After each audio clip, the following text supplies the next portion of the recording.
Kapag binigyan tayo ng Diyos ng kakayahang tumulong sa ating kapwa, huwag tayong magdalawang isip na magbahagi. Huwag nating ipagdamot ang mga bagay na pwede nating ibigay upang mapagaan ang kanilang buhay. At kahit na wala silang maisukli sa kabutihang nagawa natin, huwag pa rin tayong tumigil sa pagtulong at paggawa ng mabuti sa ating kapwa. Yan ang eksaktong karanasan na gustong ibahagi ni Ralph sa ating programa ngayong araw. Umaasa siya na sana'y kapulutan ng aral at inspirasyon ng mga kabarangay natin ang kanyang kwento. Sapagkat ito ay hindi lang tungkol sa pagtulong sa mga nangangailangan, kundi may tamang pagtulong na hindi ka maaabuso. Gusto mo na bang makarelate sa kanya? Tunghayan natin ang kanyang storya sa mga kwento ng pag-ibig, buhay at pag-asa sa nangungunang Barangay Love Stories.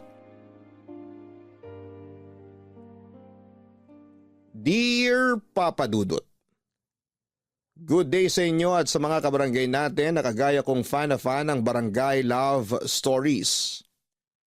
Ako nga pala si Ralph, 32 years old, may coffee shop business dito sa Quezon City at nagtatrabaho pa rin bilang virtual assistant sa gabi. Bata pa lamang ay pangarap ko na talagang magkaroon ng negosyo. At sa edad kong ito ay wala pa akong sariling pamilya dahil hindi ko pa naman yon prioridad. Sabi ng mga kaibigan ko, mag-girlfriend na raw ako o di kaya ay dumiretso na sa pag-aasawa. Pero lagi ko lang silang sinasagot na busy pa ako sa pagpapayaman.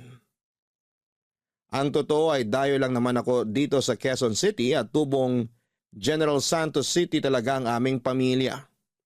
Mahirap lang ang buhay namin noong araw kaya nangarap ako na makapagtapos ng pag-aaral para umasenso. Lagi kasing sinasabi sa akin ni nanay at tatay na wala silang ibang maipapamanang kayamanan sa amin ng ate ko, kundi ang edukasyon lang. Kahit na mahirap lang kami ay masasabi kong ginapang ng aming mga magulang ang pag-aaral namin. Jeepney driver ang tatay namin at ang nanay naman namin ay tumatanggap ng mga labada. Masinop din sila sa pera kaya kahit papaano ay may naitatabi sila para sa pag-aaral namin. Kaso ako lang ang nakatungtong sa kolehiyo at nakapagtapos sa aming dalawa ng ate ko. Matapos niyang maagang nag-asawa at nagkaanak. Para makatulong sa mga magulang namin, nag-working student ako bilang tauhan sa isang computer shop sa lugar namin para matustusan ang pangbaon ko sa eskwelahan. Ginagawa ko yon tuwing uwian namin sa hapon hanggang alas 12 ng madaling araw. At kahit na nakakapagod at nakakapuyat ay proud akong nairaos ang kurso kong Marketing Administration. Nung graduate ako sa college ay nagtrabaho ako sa isang private company sa Davao ng 1 taon. Pero nangarap ako na makaluwas sa Maynila dahil pakiramdam ko mas marami at malaki ang opportunity na naghihintay sa akin doon. Kaya nga kahit ayaw ng mga magulang namin ay sinuportahan pa rin nila ang desisyon ko. Taong 2015 sa edad na 22 ay nakarating ako sa Quezon City. Nagkataon kasi na may inaplayan ako ritong trabaho na nangangailangan ng relokasyon kaya sinamantala ko na. Tumagal din ako sa naturang kumpanya ng 5 taon bago nag-pandemic kung saan ay kasama ako sa mga inalis sa trabaho. Pero hindi ako nawalan ng pag-asa at naghanap kaagad ako ng ibang mapagkakakitaan. At doon ako napunta sa mundo ng pagiging virtual assistant.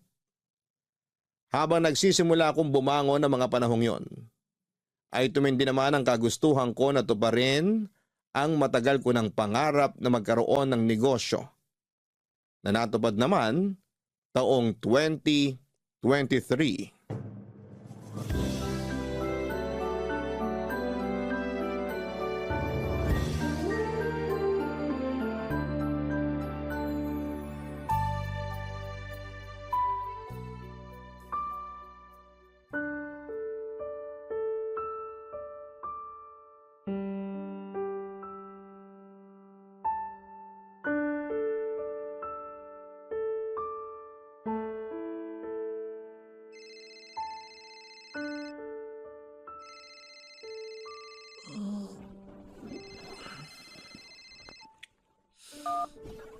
Hello? Hello, Ralph? Sino to? Anong sino to? Ako to, yung ate mo. Ay, sorry ate. Kagigising ko lang eh. Wow, tanghaling tapat na ngayon ka palang gigising. Iba talaga kapag mayaman na. Ayos lang kahit tanghaliin ng gising at hindi masyado magbanat ng buto. Ano ka ba? Hindi ako mayaman. Kaya ako tinanghali ng gising kasi napuyat ako sa trabaho ko kagabi. Sus, maniwala ako sa'yo. Baka ini-eme mo lang ako ah. Anong ini-eme? Chinacharot, niloloko. Baka sinasabi mo lang na nagtatrabaho ka sa gabi para yun ang paniwalaan namin dito sa probinsya. Pero ang totoo, pag gimmick-gimmick ka na lang. Yun ang totoo. Napuyat ako dahil sa trabaho. Bakit naman ako magsisinungaling sa inyo? Baka kasi akala mo na hindi pa namin alam ni nanay at tatay dito, isama mo na rin yung iba nating kamag-anak na nakapagbukas ka na ng negosyo dyan sa Manila. Ayaw mo lang ipaalam sa amin na big time ka na at asensado. Unang-una, di ko naman tinago sa inyo na may negosyo na ako dito.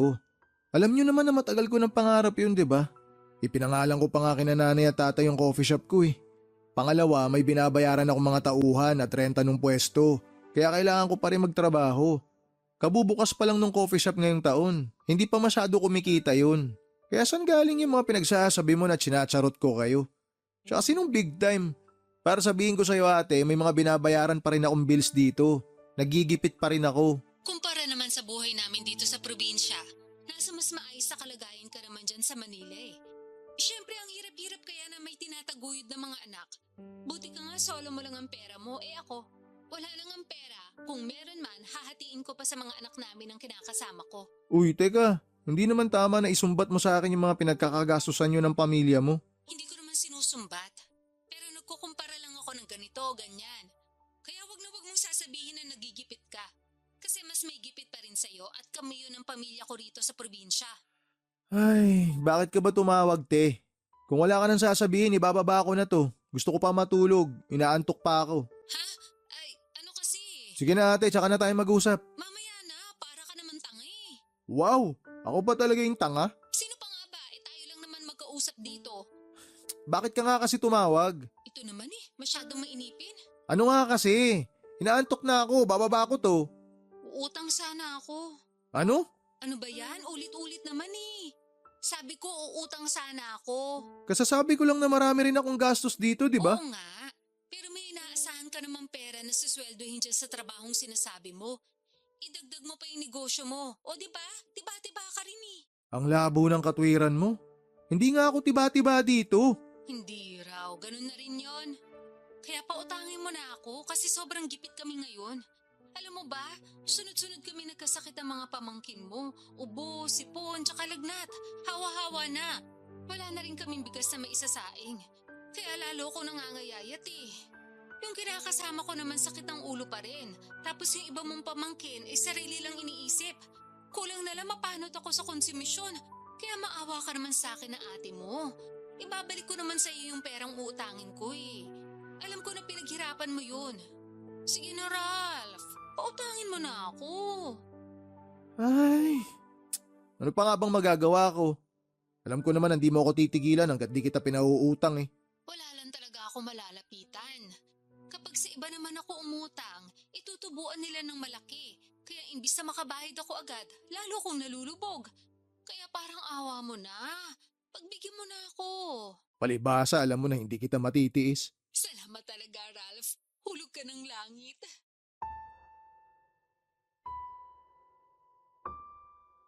Papadudot ka isa-isang kapatid ko ang ate kong ito. Mas matanda siya sa akin ng 13 taon at kahit na nasa Jensen pa ako ay hindi talaga kami lumaking malapit sa isa't isa. Pero hindi naman kami magkaaway ng todo-todo. Siguro'y ganun talaga, hindi porke iisang puno ay pareho na ang bunga. Ang ibig kong sabihin ay kahit na magkapatid kami, ay magkaiba pa rin kami ng ugali. Magkasalungat ng paniniwala at prinsipyo sa buhay.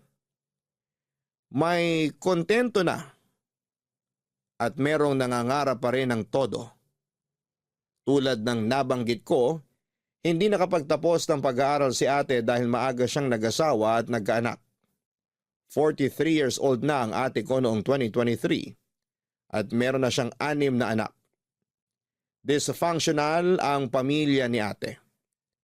Lasinggero at nananakit ang kinakasama niya at ama ng mga anak nila. Wala rin itong permanenteng trabaho at may pagkababaero din. Usap-usapan nga sa barangay namin na may anak daw ito sa ibang babae. 1 o 2 na yata. Hindi ko na maalala. Kaso may pagkatanga sa pag-ibig ang kapatid ko. Kaya hindi pa rin niya magawang hiwalayan ang tatay ng mga anak niya. Pero kahit na hindi kami close ng ate ko ay nananatili pa rin na siya ang nag-iisa kong kapatid. Siyempre hindi ko siya natiis nung humingi siya ng tulong sa akin. Agad ako nagpadala ng pera para pangkain nila at panggastos sa probinsya. Pero hindi doon natapos ang lahat dahil ng mga sumunod na linggo ay panay na hingi sa akin ng ate ko. At nagbibigay naman ako dahil ako ang mas nakakaluwag sa aming dalawa. Sa totoo lang ay regular ako nagpapadala kina nanay at tatay ng pera panggastos nila at pambayad sa bills. Inaabutan ko rin si ate paminsan-minsan. Pero tulad ng sinabi, meron din akong binabayaran kaya hindi ko masasagot lahat. 1 beses umuwi ako sa amin sa General Santos para mag-celebrate ng birthday ko. Tuwang-tuwa sina nanay at tatay nang makita ako at ganoon din ako dahil na-miss ko sila ng sobra. Uy, Ralph, thank you dun sa pasalubong mo sa mga anak ko, ha? Tuwang-tuwa sila, lalo na yung pangalawa ko. Sakto kasi sa kanya yung sapatos na bigay mo.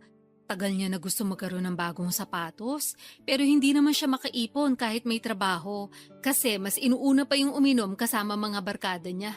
Ewan ko ba sa batang yun, mana sa tatay? Naku ate, mahirap yan. Magiging bisyo yan, katagalan. Yun na nga ang paulit-ulit kong sinasabi, kaso matigas ang ulo. Hindi na raw siya bata para pagsabihan ko pa, kasi alam naman daw niya yung ginagawa niya. Ilan taon na ba ulit yung pangalawa mo? 24. Sunod-sunod lang naman yan sila.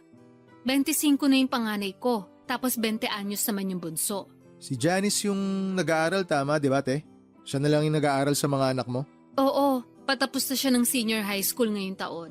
Buti mayroon pa sa mga anak mo na desididong mag-aral, na gusto makapagtapos. Akala ko lahat sila gusto na magtrabaho eh. Tapos yung iba nagtatrabaho nga, pero hindi pa rin regular na nakakatulong sa bahay. Kumbaga, palaasa pa rin kesyo maliit lang naman daw ang sweldo nila at pansarili lang madalas. Ang hirap din pala ng sitwasyon nyo, ate. Mismo. Kaya pasensya ka na talaga kung panay utang ako sa'yo, ha? Bumubuelo pa lang din ako ng pambayad, kaso kapag nakakahawak ako ng pera, nagagastos ko rin. Siyempre, alangan di kami kumain, kawawa naman kami. Ay, buti ka pa nga, wala ka pang anak. Kaya sa'yo lang napupunta yung sweldo mo. Marami rin akong pinagkakagastusan, kaya hindi ko rin nasusolo yung sweldo ko. Nasabi ko lang naman yun kasi tingnan mo ko. Naturing nga maraming anak pero karamihan pulpol at hindi naman maaasahan. Parang ang malas-malas ko sa mga anak ko. Kung alam ko lang na magiging suwail sila at pala sagot sa akin pagtanda, aba, sana pinalaglag ko na lang sila nung buntis pa lang ako. Ano ba mga pinagsasabi mo dyan, ate? Matakot ka nga sa Diyos. Wala na akong kinatatakutan kasi naranasan ko ng magutom at maghirap ng todo-todo. At saka kung totoong may Diyos, bakit ganito kamiserable ang buhay namin? Bakit di ako binigyan ng mga anak na hindi ko naman pala makakatulong sa buhay? Pati na rin kinakasama, sakit sa ulo.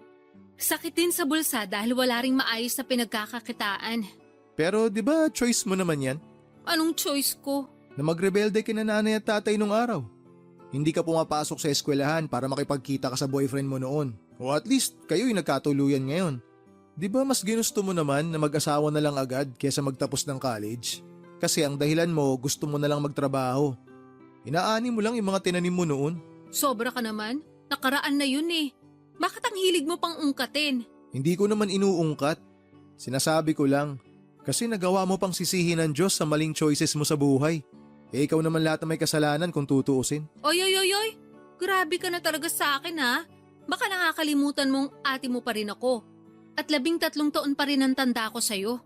Hindi porket nakapagtapos ka ng pag-aaral, may sariling negosyo at asensado, may karapatan ka ng panghimasukan ng buhay ko. Buhay ko to, choice ko to. Kaya nga, alam ko, buhay mo yan, choice mo yan. Sorry, pero nagsasabi lang naman ako ng totoo. Pumreno ka pa rin kasi nakakasakit ka na eh. Ikaw nga hindi kita pinakikialaman sa mga choice mo. Oo na, sige na, pepreno na sa susunod. O mabalik tayo kay Janice. Yung bunso ko, alam mo, pangarap niyan makapagkolehiyo. Kaso wala naman kaming pantustos sa pag-aaral niya. Sabi nga ng ama niya, tumigil na siya sa pag-iilusyon na makakapagtapos pa sa college. Mas mabuti niyang gawin magtrabaho na lang pagka-graduate. Ayos ah, parang hindi niya anak yung kausap niya kung makapagsalita siya. Tsaka sobra naman yung nag-iilusyon. Buti nga masipag yung bata eh. Gustong gusto makapagtapos ng pag-aaral.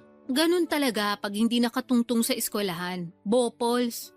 Pero ayun nga, gustong-gusto talaga ng pamangkin mo na mag-aral. Idol ka niya eh. Gusto kanyang tularan pagdating ng panahon. Yun bang asensado sa buhay? Alam mo masipag mag-aral yung anak ko eh. Pwede mo ba siyang tulungan na matupad yung pangarap niya na makapagkolehiyo? Sige na, pag-aralin mo naman yung pamangkin mo. Papadudot bunso sa 6 na magkakapatid si Janice at siya lang ang nag-aaral sa kanila ng panahong yon.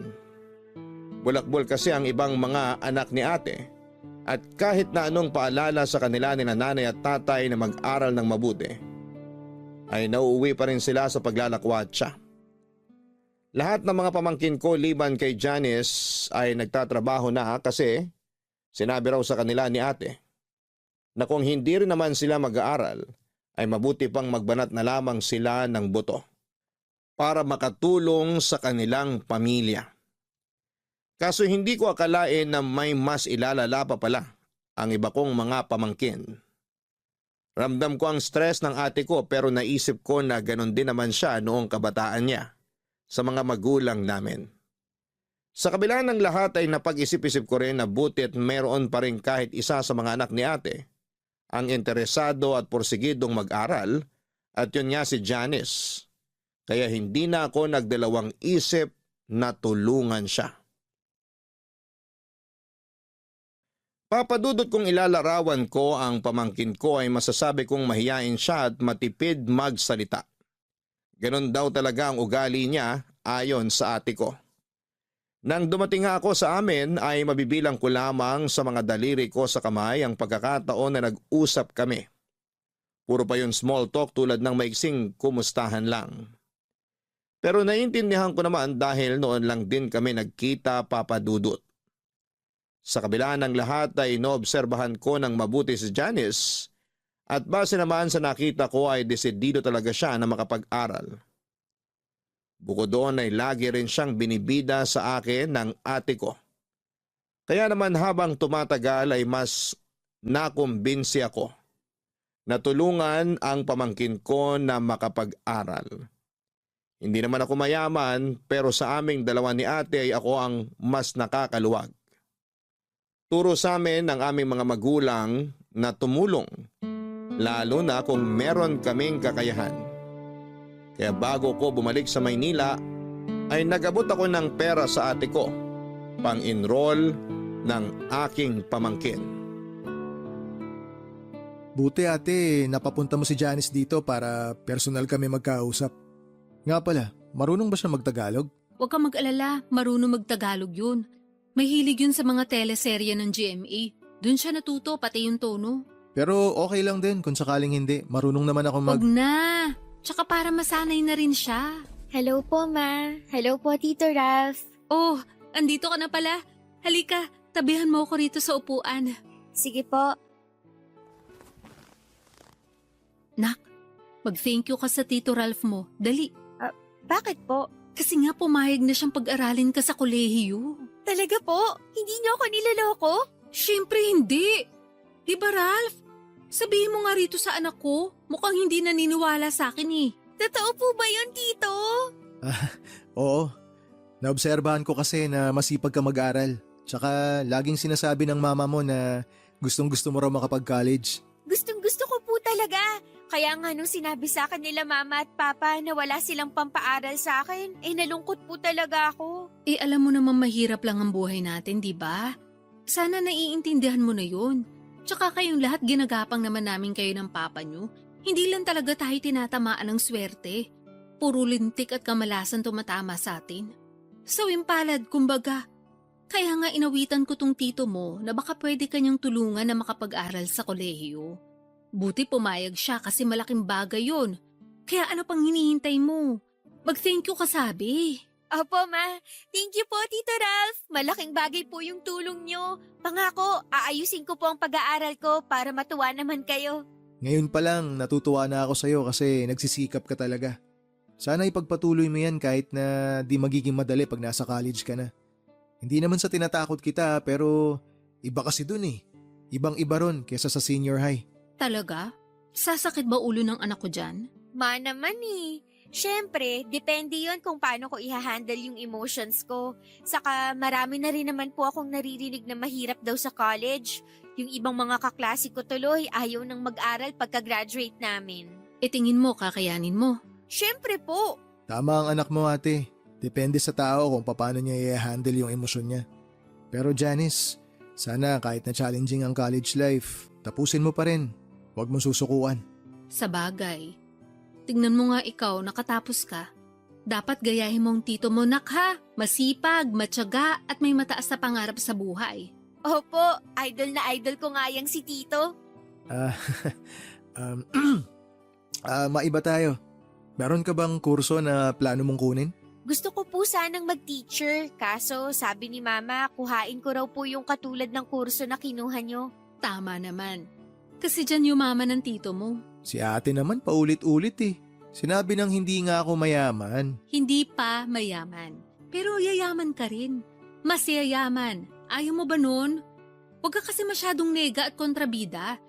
Dapat kahit hindi pa, sinasabi mo mayaman ka na para lalo magkatotoo. Gayahin mo ko. Lagi kong sinasabi sa mga kamag-anak natin na maayos ang pamilya namin ang kinakasama ko. Na maswerte ako sa mga anak ko.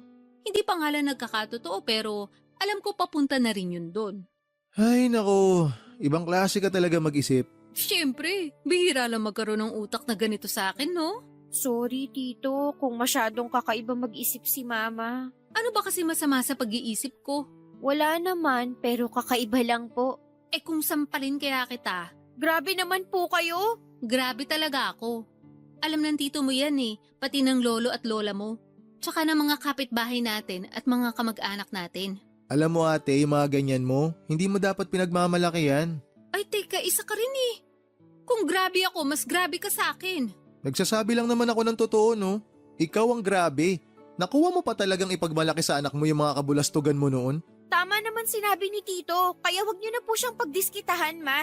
Ay naku, pinagtulungan niyo pa ako magtito. Nakakainis kayo ha. Lo, si Mama. Akala mo naman susuyuin namin siya. Papadudot masaya si ate sa perang ibinigay ko para makapag-enroll sa college si Janice. Dinagdagan ko pa yon ng sobra para may pambili ng uniform at gamit sa eskwelahan ang pamangkin ko. At nagdagdag ulit ako matapos sumirit ni ate.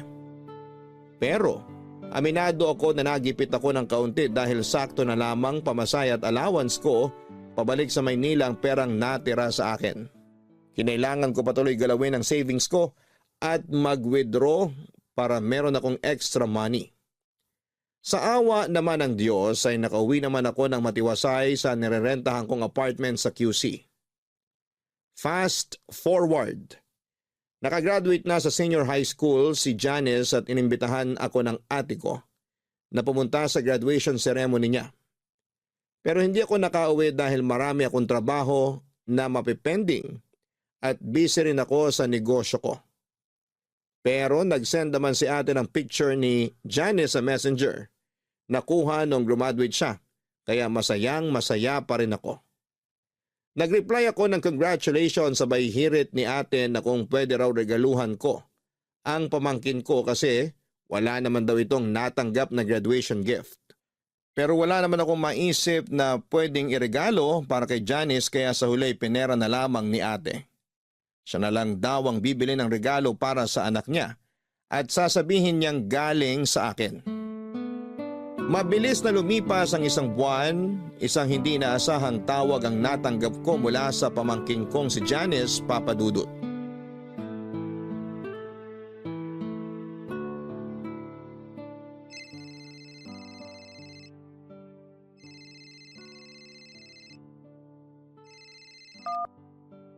Hello?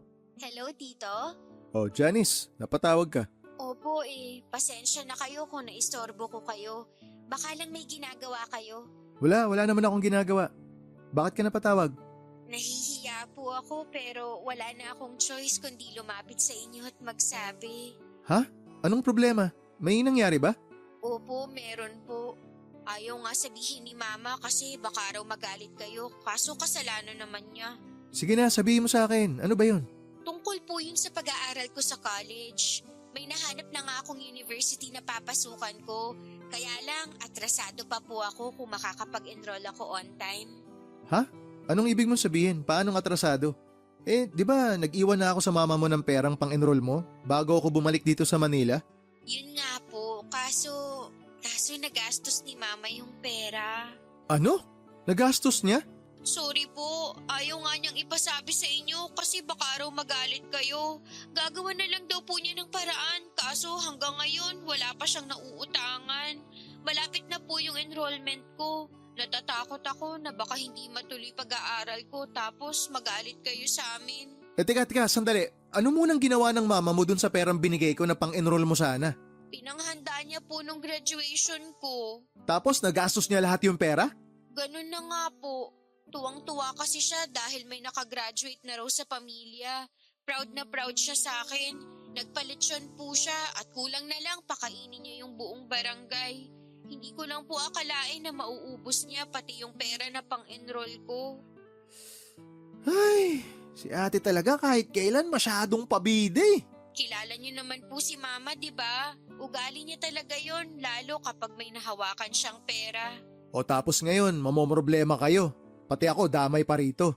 Nagalit nga po ako sa kanya, pero sabi niya, wag ko na raw sabihin sa inyo kasi gagawa na lang niya ng paraan. Kaya lang, wala pa raw pong nagpapautang sa kanya eh. Tapos malapit na nga ang enrollment ko. Di bale, huwag ka na mag-alala. Pwede naman kitang bigyan ulit ng pang-enroll mo eh. Pero gusto ko ikaw na humawak ng pera ah. Napakabulagsak kasi talaga ng mama mo eh. Nakakabuwisit.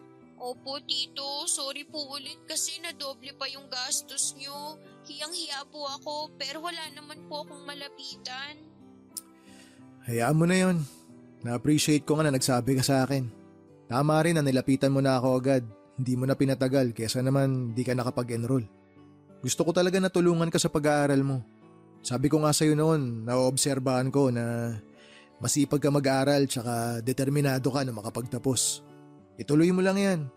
Sigurado ako na malayo mararating mo sa buhay oras na may hawak ka ng diploma. Yun nga po yung nasa isip ko palagi na mas marami ang oportunidad na magbubukas sa akin kapag nakagraduate na ako sa pag-aaral. Ayoko po na gumaya sa mga kapatid ko na mga tinamad na lang mag-aral at nagtrabaho na lang. Tapos hindi rin naman nakakatulong kina mama at papa. Pangarap ko rin po na tumulong sa pamilya namin para kahit paano makaahon kami sa kahirapan. Nakikita ko kasi sa iyo yung kabataan ko nung araw. Ganyan-ganyan ako kadeterminado na makagraduate. Kahit na mahirap, kahit na walang bilib sa akin yung mama mo nun, nagpatuloy pa rin ako. Ginawa ko na lang inspirasyon yung lolo't lola mo para abutin yung mga pangarap ko. Kaya sana ganun din yung gawin mo. Opo, pangako ko po sa inyo na hindi ko sasayangin yung tiwala niyo sa akin. Mag-aaral po ako ng mabuti para maibalik ko lahat ng mga tulong niyo sa akin. Mag-aral ka para sa sarili mo, para sa mga pangarap mo. Pagtuunan mo ng pansin kung paano ka makakapagtapos. Magsikap ka. Huwag mo na munang masyadong isipin kung paano mo maibabalik sa akin yung tulong na ibibigay ko sa'yo. Hindi naman po pwedeng hindi ko yun isipin. Siyempre, nakakahiya pa rin po. Kung tutuusin, hindi nyo naman po ako responsibilidad. Pero nang dahil sa pangarap ko, naobliga pa kayong tulungan ako. Wala namang kaso sa akin yun. Pamangking kita eh. Pamilya tayo. Turo sa amin ng lolo't lola nyo na kung meron kaming kakayanan na tumulong, huwag kami mag-alinlangan. Salamat po talaga. Napakaswerte ko dahil meron akong mabait na tito.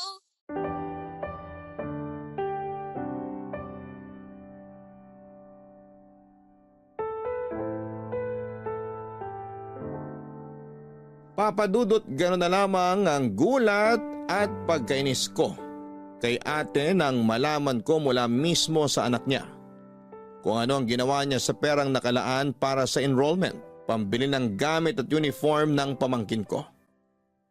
Pero pinigilan ko pa rin ang sarili ko na magalit dahil ayokong ipakita kay Janice. Ayoko matakot siya sa akin kaya naman kinontrol ko ang aking emosyon. Sa halip ay huminga na lamang ako ng malalim at nagbilang ng 10 sa isipan ko para kumalma.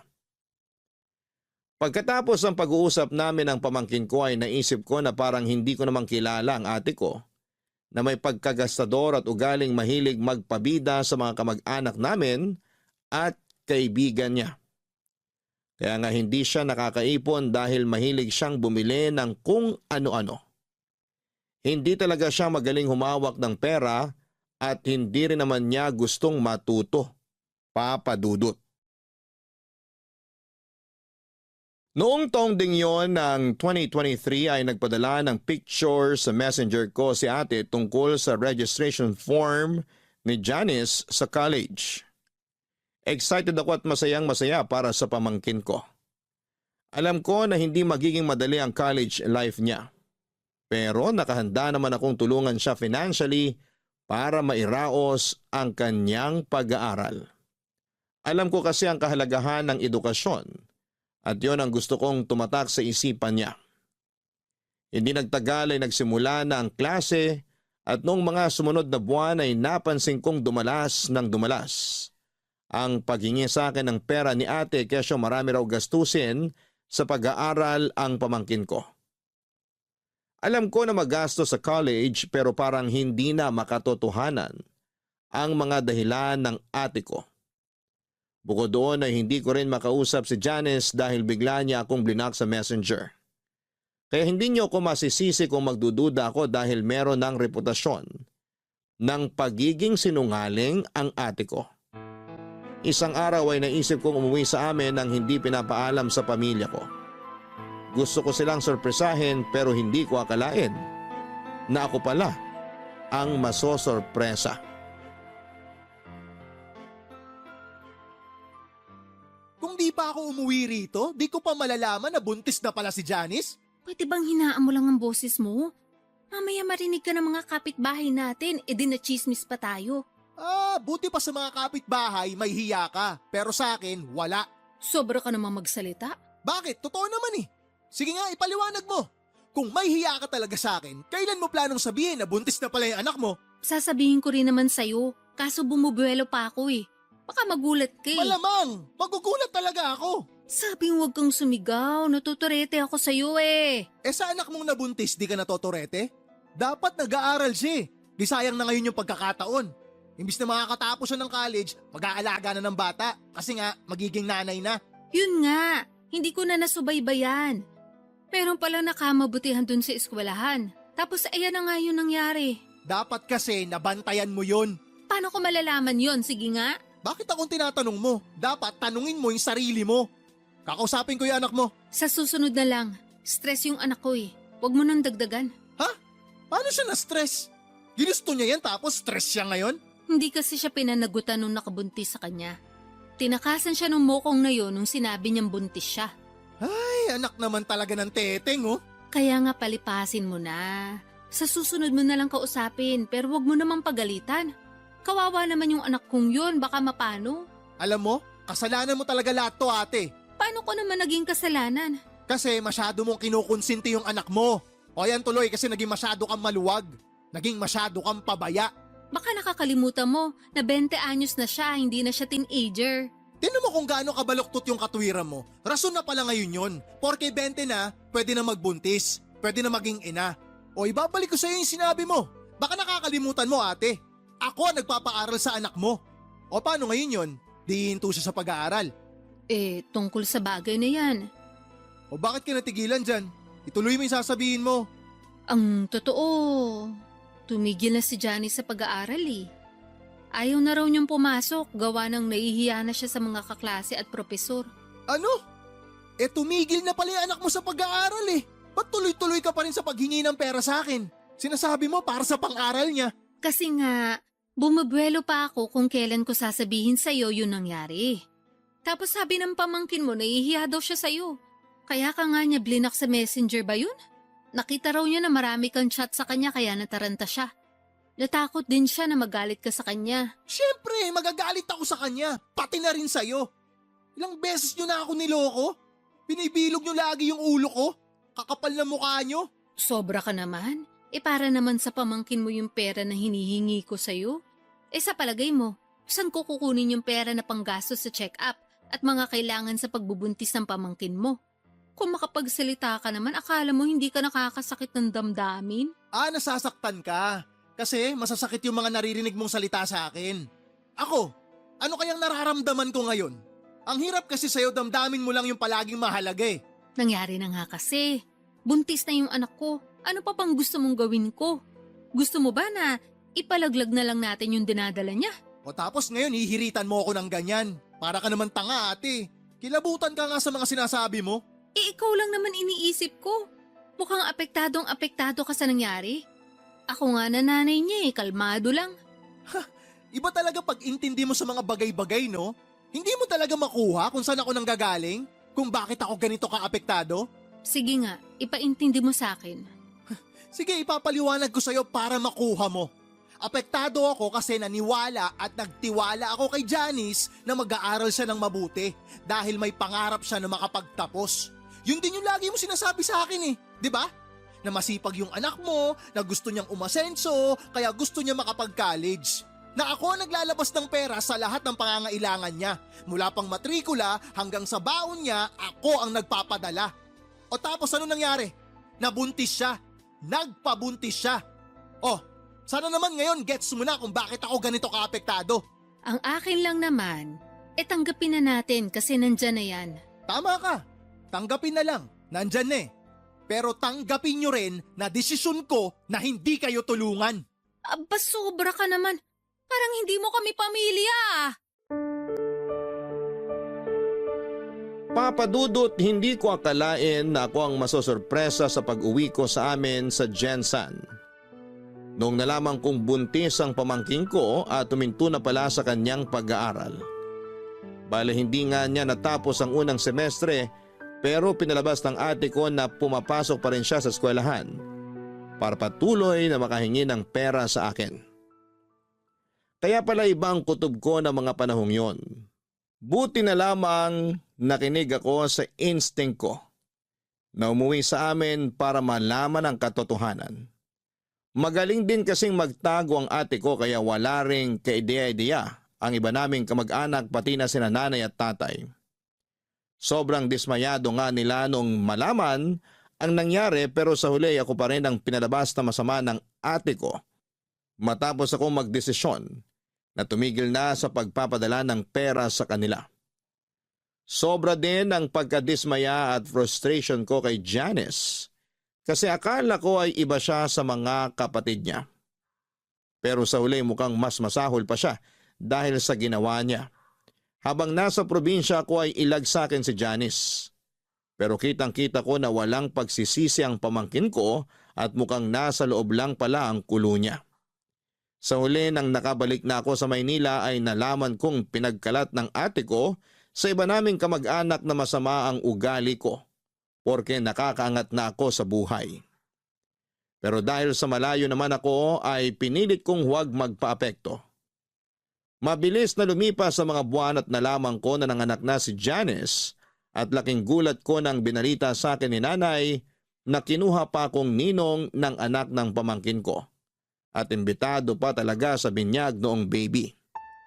Ayoko sanang pumunta pero hindi na ako nakatanggi sa pakiusap ng nanay at tatay namin. Taong 2024 nang umuwi ulit ako sa Jensan para umaten sa binyag ng anak ni Janice.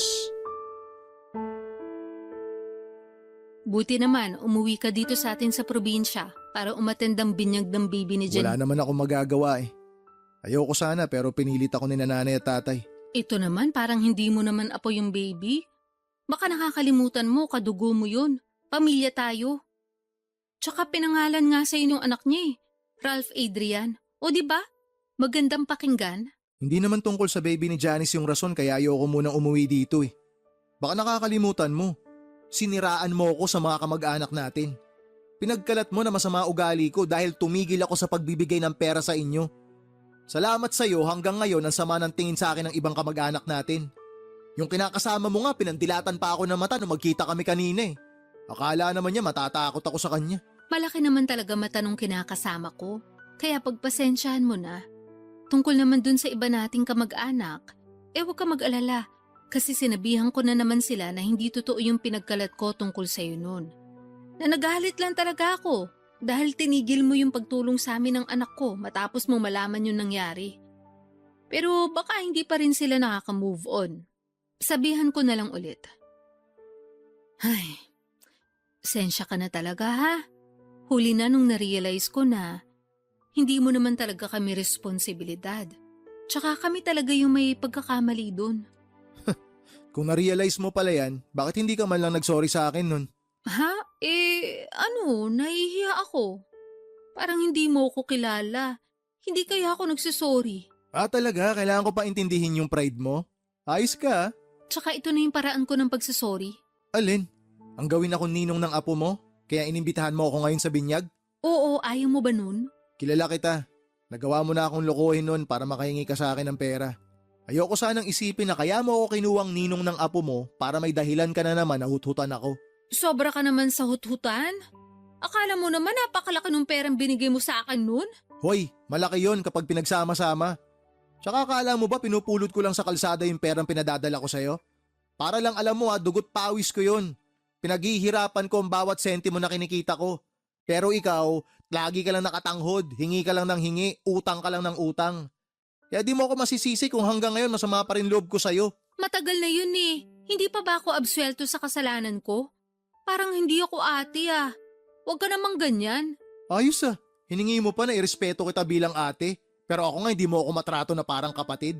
ATM ang tingin mo sa akin na magluluwa ng pera tuwing may kailangan ka. Nasasabi mo lang yan kasi mas maluwag pasok ng pera sa'yo kaysa sa akin. Pero pag ikaw nasa posisyon ko, sigurado maiintindihan mo na kahit mali magagawa ng isang nanay para sa mga anak niya. At saka nagsisi naman na yung anak ko ah. Sa lagay habang buhay mo na lang ba siyang pag-uusigin? Hindi ako galit sa anak mo. Mas galit ako sa'yo. Sa anak mo, dismayado ako. Di siya naging maingat. Matagal na nga yun, huwag ka namang ganyan. Kung makapagsalita ka parang hindi ka nagkakamali ah. Hoy, kung usapang pagkakamali, hindi dapat ako tinatanong mo. Tanungin mo dapat ang sarili mo. Sinikap ko talaga na hindi gumaya sa'yo, na mag-asawa ng maaga at magkaroon agad ng pamilya. Oh, edi ikaw ng perpekto. Hiyang-hiya naman ako sa'yo. Ewan ko sa'yo ate, wag mo na nga ako pinagkakausap. Tumatanda kang paurong. Kailan ka kaya magmamature? Excuse me, matured na ako no? Talaga? Asa ka? Nakakasakit na talaga ng damdamin yung mga sinasabi mo sa akin ah. Yan, buti naman nasasaktan ka. Ibig sabihin, hindi ka pa manhid. Tsaka wag mo asahan na magsusorry ako sa'yo. Di ka nga marunong magsorry. Ay, sige na, alis na ako. Doon na ako kina nanay. Pagod na ako. Sandali lang naman. Ano ba yun? Huwag ka munang umalis. May sasabihin pa ako. Sabihin mo na yung sasabihin mo. Gusto ko na umuwi. Papadudot, gusto ko sanang maging casual lang ang pakikitungo ko kina ate at sa pamangkin ko noong umuwi ako sa Jensan. Pero bago ko humarap sa kanila ay nakiusap ang mga magulang namin na magbati na kami. Sinabi ni nanay na patawarin ko na raw si ate dahil nagawa lang naman niyang lokohin ako. Kasi desperado siya na makahingi ng pera na ginagamit din naman para sa pamangkin ko nung hindi ito panagutan ng nakabuntis dito. Aminado ako na nakonsensya ako nang putulin ko ang pagtulong sa kanila dahil sa galit ko. Kaya nga kahit naiilang pa ako noon nakausapin sina ate at Janice, ay sinantabi ko na lamang ang mga nangyari sa nakaraan. Muli kong binuksan ang puso ko para sa kanila lalo na at magkakadugo kami. Ayoko rin namang magkaroon ng kagalit sa katauhan pa ng sarili kong kapatid at pamangkin. Kaya nga pinakinggan at pinag-isipan ko ang bago nilang hiling sa akin na tulong tungkol sa paghahanap ng trabaho ni Janice sa Maynila.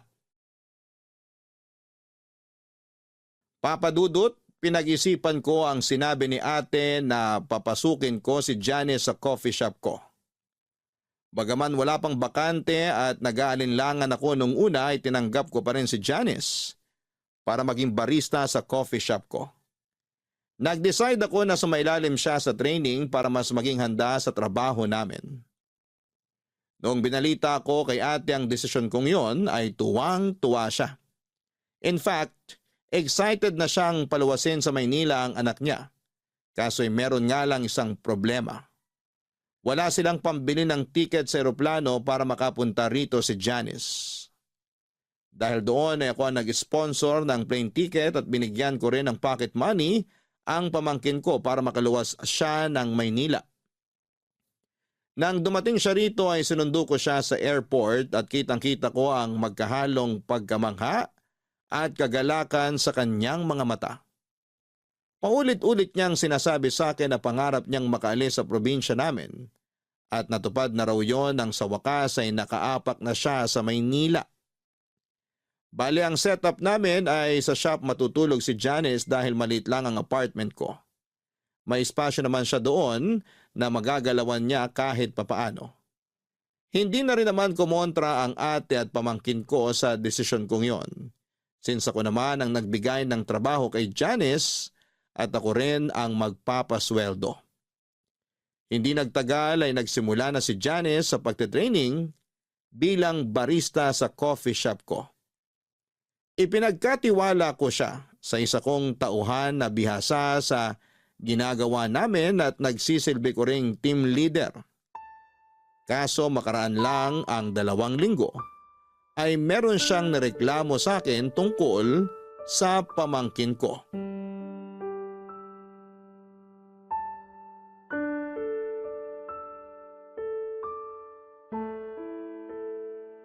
Janice, liga. Mag-usap tayo sandali. Opo, tungkol saan po? May nalaman akong report tungkol sa'yo, galing sa bisor nyo. Ano pong report yon? Tungkol daw sa ugali mo.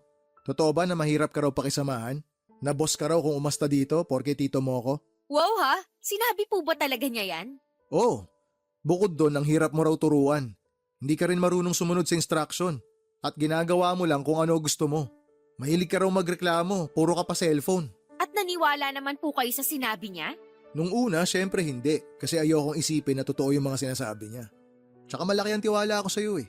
Pamangking kita pero kailangan ko rin naman pakinggan yung mga empleyado ko at maging patas sa kanila.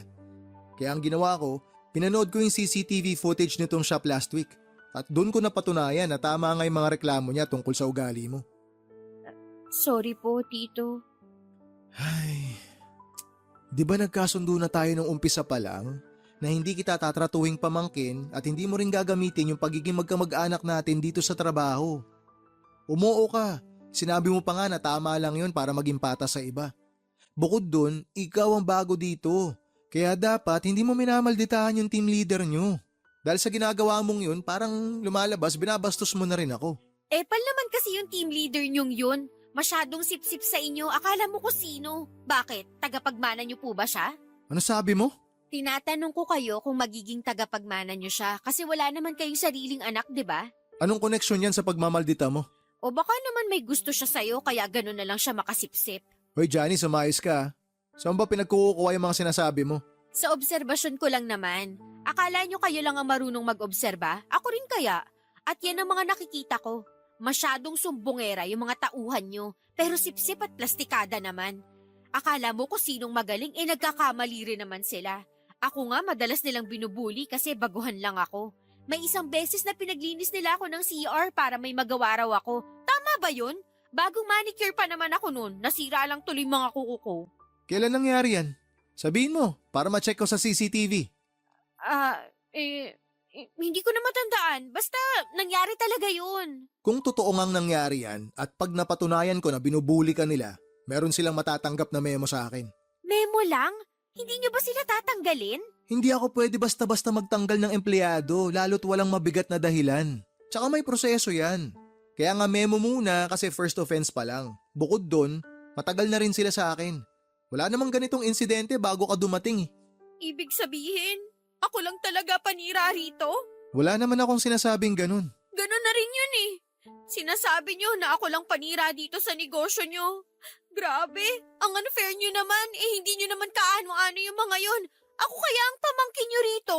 Hindi ko nakakalimutan na pamangking kita, pero sana wag mo rin kalimutan na kailangan kong maging patas. Sana maintindihan mo rin na pagdating sa trabaho, hindi mo lang ako tito, boss mo rin ako. Kung yung team leader nyo hindi mo magawang respetuhin, paano ako makakaasa na re-respetuhin mo ako pag di ka nakaharap sa akin? Sinong may sabi na hindi ko kayo nire-respeto? Nire-respeto ko kaya kayo. Respetuhin mo rin yung mga katrabaho mo. Mahalin mo sila kasi kayo yung magkakasama dito. Mahalin at pahalagahan mo rin yung trabaho mo kasi pinagkakakitaan mo to eh. Kaya ka nga lumuwas dito sa Maynila para maghanap buhay. Para may padala ka sa anak mo sa probinsya. Alam ko naman yun. Hindi nyo na kailangang isumbat sa akin. Hindi kita sinusumbatan. Sinasabi ko lang sa'yo yung mga dapat mong gawin na dapat mong tandaan. Kasi nalilihis ka eh. Parang hindi mo ata naaalala kung bakit ka nagtatrabaho dito sa Maynila eh. Pinamumukha nyo na kayo ang nagpapasweldo sa akin. Na kayo rin ang nagbayad ng ticket ko sa eroplano para makapunta ako rito. Kulang na lang sabihin nyo sa akin ang kapal ng mukha ko dahil sa dami ng mga tinulong nyo sa pamilya namin. Siguro nga tama ako. Nagalit pa rin kayo sa akin hanggang ngayon. Kasi hindi ko tinupad yung pangako ko na magtatapos sa college dahil nabuntis ako ng maaga.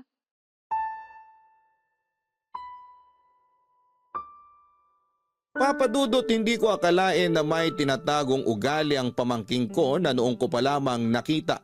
Ang bastos niya na sinasagot-sagot niya ako samantalang bilang boss niya ay pinagsabihan ko lang naman siya. Wala akong masamang intensyon at gusto ko lang maging patas sa mga tauhan ko. Ayoko na porke pamangkin ko siya ay hindi ko na siya sasawayin. Kaya nga tulad ng sinabi ko ay binalikan ko ang CCTV footage sa shop namin para panoorin at pakinggan ang buong 2 linggong recording ng maghapon na nasa shop sila para hanapin yung sinasabi niyang pambubuli sa kanya. Pero wala akong nakita. Sa halip ay kabaliktaran noon ang napanood at narinig ko. Si Janice talaga ang bully sa mga kasamahan niya at palagi niyang ginagamit na pamangkin siya ng may-ari. Habang tumatagal, lalo pang sumasakit ang ulo ko sa pamangkin ko nang dumala sa mga report na natatanggap ko tungkol sa kanya mula sa mga kasamahan niya. Paladabog daw si Janice.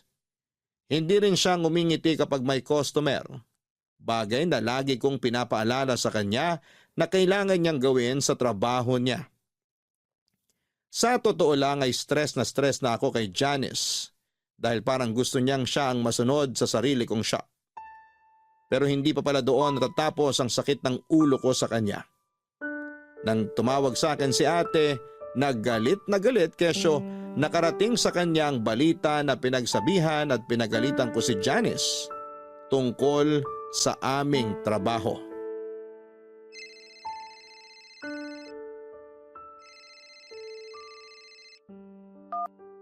Hello ate, Hello, Ralph. ba't ka napatawag? Ano yung nakarinig sa akin na inaapay mo raw dyan yung anak ko? Ha? Huwag mo ko inaha dyan. Alam kong narinig mo yung sinabi ko. Ano yung pinagsasabi mo? Walang pang-aaping nangyayari dito. Hindi inaapi si Janice sa trabaho. Hindi raw. Ano yung sinumbong sa akin ng anak ko? Sige nga. Hindi ko alam kung ano pinag-usapan niyo. Bakit? Ano ba mga sinumbong niya sa'yo? Sinabi lang naman niya sa akin na binubuli niyo raw siya dyan. Tapos nagsumbong daw siya sa'yo. At mas kinampihan mo pa raw yung iba mong mga tauhan.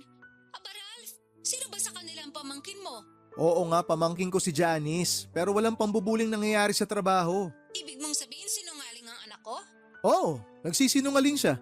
Dahil ako mismo ang nag-imbestiga sa reklamo ng mga kasamahan niya. Alam mo kung ano nadiskubre ko sa anak mo? Ano? Yung anak mo mismo ang bully. Binubuli niya lahat ng mga katrabaho niya. Huwag niya subukang itanggi dahil may ebidensya ako. Meron akong kopya ng CCTV footage kung saan huling-huli si Janice na nambubuli. Pwede ko ipadala sa'yo para sabay niyong panooring mag-ina. Para maliwanagan ka na may pagkasinungaling talaga yung anak mong maldita. Baka naman pwede nating pag-usapan to, Ralph.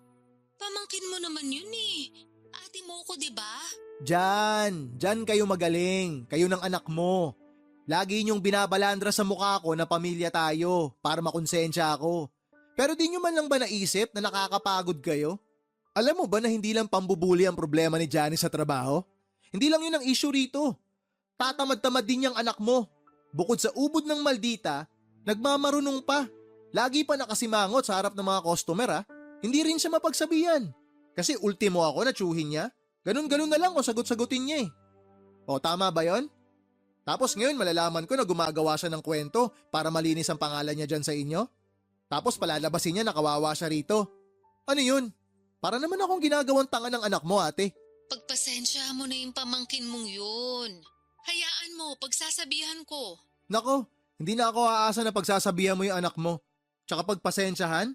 Sawang-sawa na akong pagpasensyahan kayo.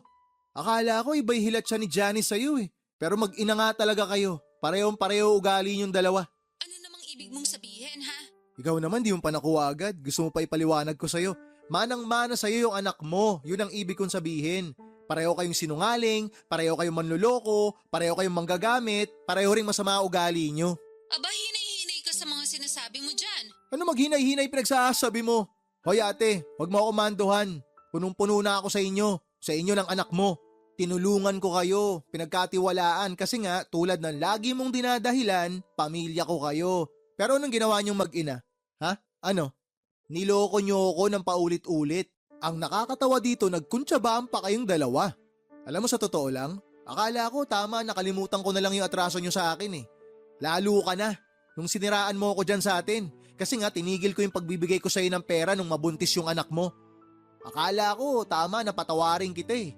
Kasi sabi mo nga nakaraan na yun, kalimutan na natin yun, pwede naman tayo mag-move on. Pero sa tingin ko, yun na ata yung pinakamalaking katangahang nagawa ko sa tanang buhay ko. Nakakapagod kayong tulungan kasi mga abusado kayo. Nasasabi mo lang yan dahil nakakaluwag ka. Ikaw kayang pumalit sa posisyon namin. Tignan ko kung hindi ka maging desperado para lang makaahon sa kahirapan. Naranasan ko rin naman maghirap ah.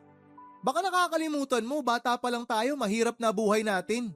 Iisa ang pamilyang pinanggalingan nating dalawa ate. Kaya nga nagsumikap ako eh. Hindi ako tumigil sa pag-abot ng pangarap ko. Inisip ko na isang araw may aahon ko rin ang pamilya natin sa kahirapan. Oh, ngayon meron akong savings, meron akong konting naipundar, meron akong maayos na trabaho, meron akong sariling negosyo kasi nagsumikap ako. Hindi ako tinamad na kumayod at hindi ako naging malandi katulad mo. Para sabihin ko sa'yo, narating ko to nang hindi naging desperado na gumawa ng masama at manloko ng kapwa para lang makaahon sa kahirapan. Hindi kagaya mo. Wala lang sa'yo na loko-lokohin ako, maitawid nyo lang yung katamaran nyo. Kasalanan mo talaga eh, tsaka ng baluktot mong katwiran kung bakit naligaw ng landas yung mga anak mo. Dapat ikaw yung gumagabay sa kanila eh. Pero ikaw mismo yung dahilan kung bakit sila napariwara.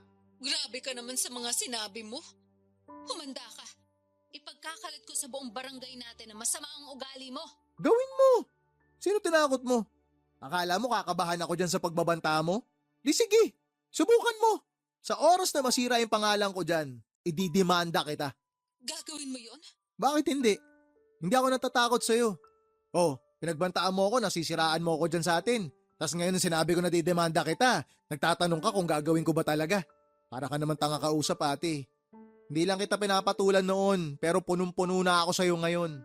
Napagod na ako sa pagtulong sa inyo, napagod na ako sa ugali mo. Kaya wag na wag mo akong tinatakot kung ayaw mong may kalagyan ka. Sige na, bababa ako na to. May trabaho pa ako. Papadudot alam ko na mali na takutin ko si ate, pero ayoko namang isipin niya na palalagpasin ko lang ang ginawa ng anak niya. Saka binigyan ko naman ng tsansa si Janice na ayusin ang ugali niya pero hindi niya pa rin ginawa yon. Unfair sa iba niyang kasamahan na nagtatrabaho ng patas. Kaya nga nag-decide akong tanggalin na lamang siya sa trabaho at pauwiin sa Jensan. Bagay na hindi na nila tinutulan ng ate ko. Ako ang sumagot ng plane ticket ng pamangkin ko pabalik sa probinsya namin at simula noon ay nawala na ako ng amor sa kanila. May mga naririnig akong balita tungkol sa kanila mula kina nanay at tatay pero lagi kong sinasabi na wala na akong pakialam. Ang totoo ay meron pa naman pero ayoko nang makialam. Dahil baka makahanap na naman ng opportunity ang ate ko na gamitin ako sa pansarili niyang pakinabang. Pagod na akong tumulong ng bukal sa puso para lang lokohin at gamitin ng pamilya nila. Bagaman hindi ko pa rin naman tuluyang pinuputol ang ugnayan ko sa kanila bilang kamag-anak, mas payapa ang buhay ko kapag limitado ang pakikisalamuha ko sa kanila. Alam ko sa puso ko na ginawa ko ang lahat para tulungan ang pamilya ng ate ko. Kaunting pagsasakripisyo lang naman ang kailangan nilang ipuhunan. Pero tamad sila. Mareklamo at walang tiyaga. Kaya naisip ko na hindi ko na sila responsibilidad.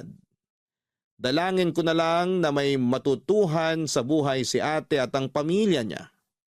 Kapag nangyari yon, baka pwede ko pa ulit silang tulungan. Maraming salamat po, Papa Dudut, sakaling mapili ninyong i-area ang storya ng buhay ko. Sana po ay kinapulutan ito ng aral at inspirasyon ng mga kabarangay natin. God bless sa Barangay Love Stories and more power sa inyong istasyon at congratulations po sa mga pagkilala, mga awards na inyong natatanggap. Ang inyong forever kapuso at kabarangay, Dear Papa Dudut, good day po sa inyo at sa lahat ng mga kabarangay na katulad kong avid listener ng Barangay Love Stories. Tawagin niyo na lamang po ako sa pangalang Vito, 33 years old at nagtatrabaho bilang auditor sa isang private company dito sa Quezon City. Sa edad kong ito ay wala pa akong asawa dahil ginugol ko na sa pag-aalaga sa aking nanay na may sakit na demensya ang nakaraang 10 taon ng buhay ko. Kaya lang noong buwan ng August 2024 ay tuluyan nang namaalam ang mahal kong ina. Kaya nga naisipan kong magpadala ng sulat sa inyong istasyon upang ibahagi ang aming kwento na magsisimula noong 20 years old pa lamang ako. Tubong Cainta Rizal kami ng aking pamilya. Single parent si Nanay Cedes at mag-isa niya kaming tinaguyod ng ate Susan ko. Mananahi siya sa isang garment factory sa Taytay. At kahit na mahirap ang aming buhay ay pilit niyang nilakasan ang kanyang loob upang mapag-aral kaming magkapatid. Laging bukang bibig ng nanay na edukasyon lang daw ang kaya niyang ipamana sa amin dahil nga dukha lang ang aming pamilya. Kaya nga naging mukha siya ng pagiging istrikto sa aming magkapatid. Naunahin ang aming pag-aaral at huwag munang magpapamilya, Papa Dudut.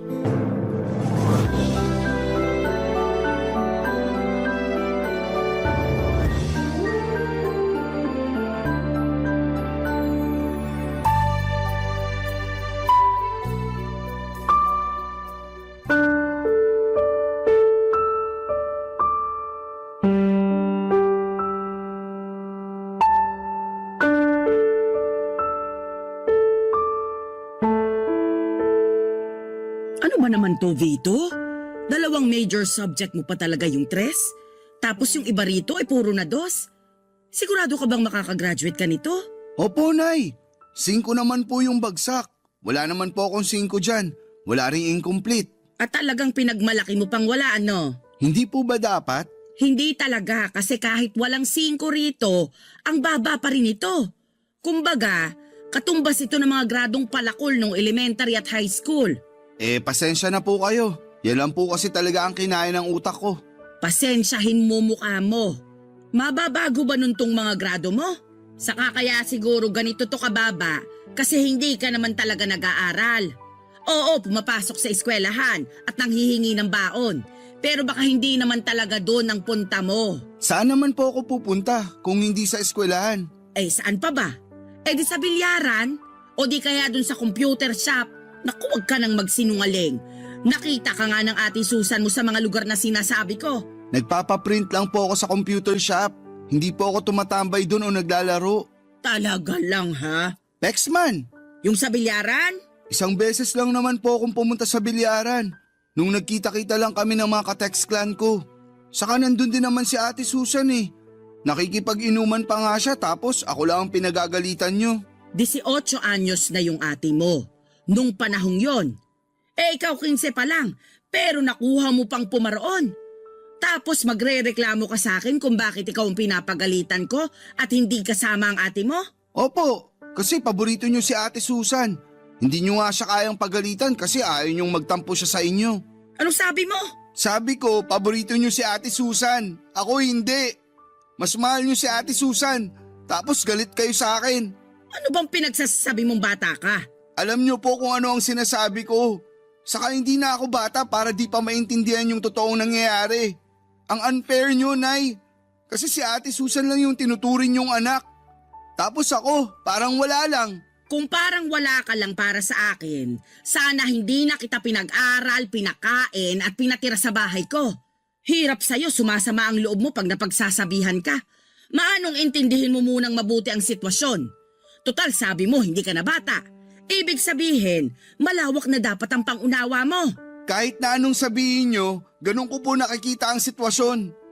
Sana talaga hindi na ako sinaoli nun ni tatay sa inyo. Abay, sana nga. Ano pong sinabi niyo? Sana nga, hindi ka na sinauli sa akin ng magaling mong ama kung magiging ganyan lang katigas ang ulo mo paglaki. Napakawalang utang na loob mo, Beto. Hindi ka marunong rumispeto sa ina mo na nagpalaki sa'yo. Papa Dudut Jr. ako ng tatay ko at bukod doon ay kamukha niya rin ako. Kaya ganoon na lamang ang irita sa akin ng nanay sa tuwing maaalala niya sa akin ang nambabae naming tatay. Noong naghiwalay sila ay kinuha raw ako ni tatay pero binalik din kalaunan sa poder ni nanay Papa Dudut. Kaya pala hindi niya ako paborito dahil bukod sa mga katangiang yon, mahina rin talaga ako sa klase namin at may pagkabulakbol.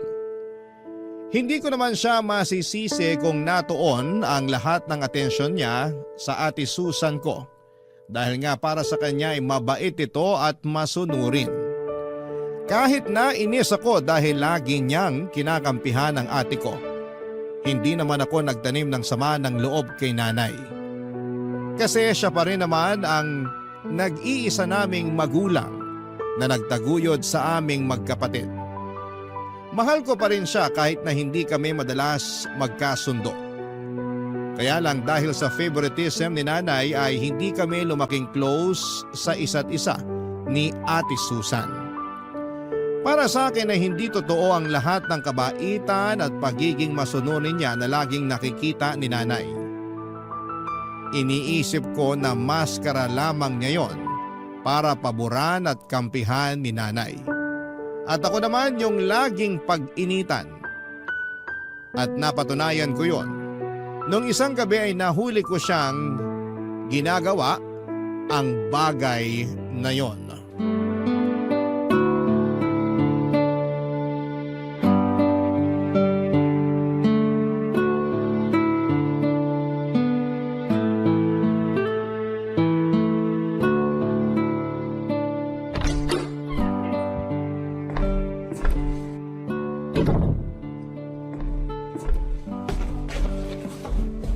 Bakit tumingin ka lang, Ate Anak Susan? naman ang tinapavito.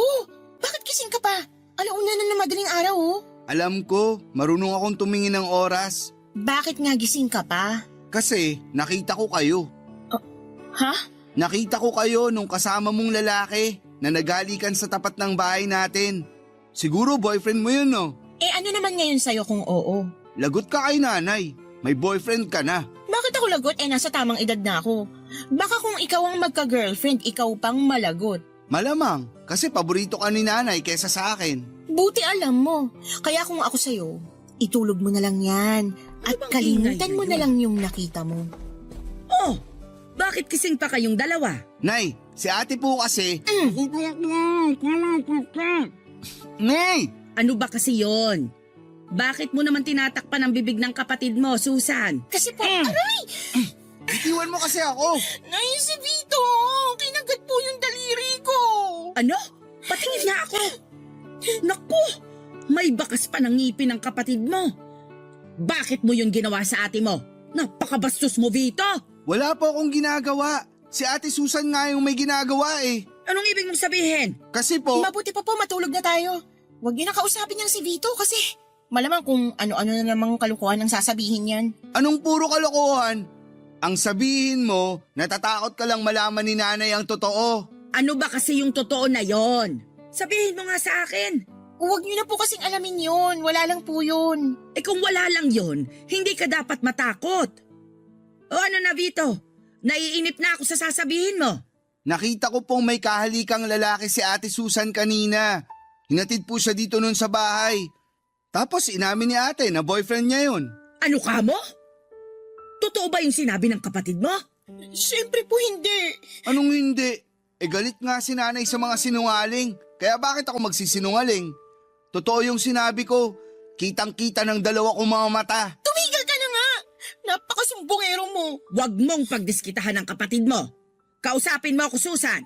Ano pa po bang pag-uusapan natin alam ko na kung saan yun pupunta. Kung ganon, totoo nga na may boyfriend ka na? O may... Kabilin-bilinan kong wag na wag ka munang magbo-boyfriend. Pero hindi mo ako sinunod. Ilang buwan lang naman gagraduate ka na sa kolehiyo. Hindi ka pa talaga nakapaghintay. Sawang-sawa na ako maghintay at sundin kayo.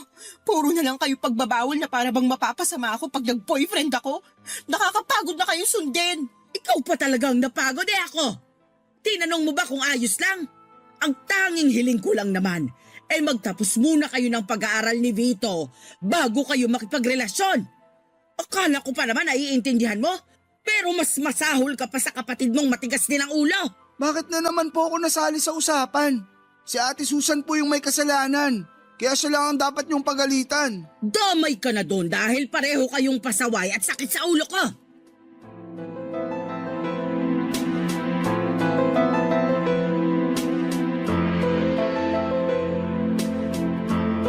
Papadudot ayaw talaga ni nanay na mag-boyfriend si Ate Susan dahil graduating na siya sa college. Saka 21 years old pa lamang siya noon. Pakiramdam kasi ni nanay lahat ng mga lalaki ay manloloko katulad ng tatay namin. At para sa kanya ay agrabyado si Ate Susan dahil babae siya sakaling mabuntis, lokohin at iwan siya ng boyfriend niya. Bukod doon ay mahirap daw kasi kung may anak na kaya hanggat maaari unahin muna namin ang pag-aaral at pagtatrabaho. Kaya nga noong nahuli ko si ate na may kahalikang lalaki ay wala naman talaga akong intensyon na sabihin yon kay nanay. Plano ko lang sanang gamitin ang nalaman ko para mapasunod si Ate Susan.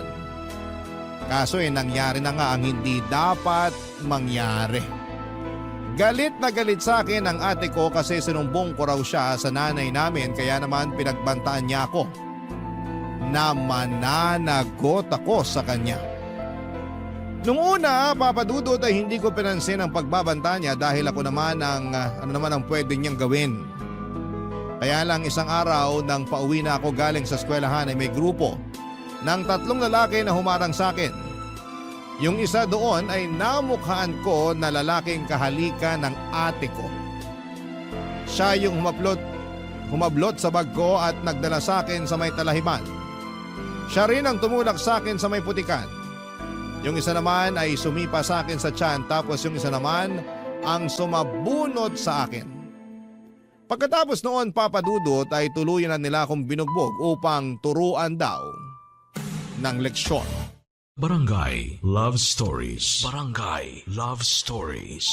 Papadudot hindi naman ako napuruhan sa pambubugbog sa akin ng boyfriend ni Ate Susan. Kasama ng mga tropa nito. Tinuruan lang daw nila ako ng leksyon dahil masyado akong madaldal. Kaya lang na-trauma naman ako. Alam ko na si ate ang may pakana ng mga bagay na yon kaya naman galit ako sa kanya. Hindi ko siya pinapansin kapag nasa bahay kami o kung minsan ay padabog ko na lamang na sinusunod ang mga utos niya para wala ng gulo. Wala rin naman kasing kwenta kung sasabihin ko pa kay nanay ang nangyari dahil baka lalo akong mapasama. Samantala ay pinagpatuloy lang ng kapatid ko ang pagbo-boyfriend kahit tutol si nanay. Sa uli wala na rin naman siyang nagawa at pinagbigyan na lamang ang paborito niyang anak. Naging legal pa nga sila ng boyfriend niya sa bahay. Kapag andon ang mga ito kasama si ate ay nanginginig ang tuhod ko sa sobrang takot. Madalas nagdadahilan na lamang ako para makaalis ng bahay, wag lamang silang makasama. Mabilis na lumipas ang 2 buwan at merong pinagtapat sa amin ni nanay, itong si Ate Susan.